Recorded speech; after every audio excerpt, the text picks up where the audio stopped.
recently discovered a website that can generate 3D models just by using images, and the results are quiet. First, we open the 外爬插彩异传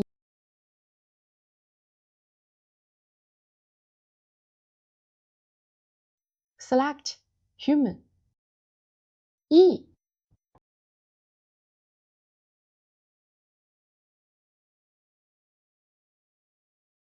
Zoom in the window. Wait for the multi generation to come full.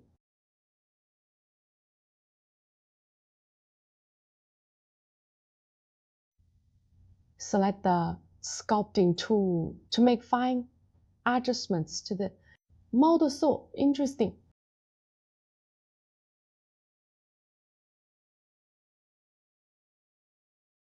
There are also very power-like Daisy, CC, and Meta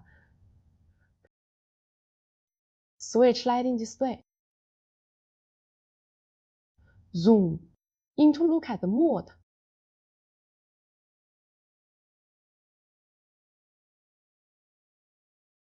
Chart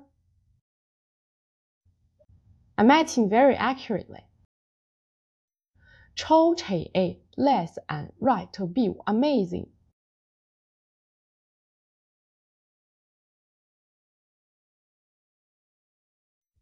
Finally, you can download the 单戳的 18-professional 3D software for 再一次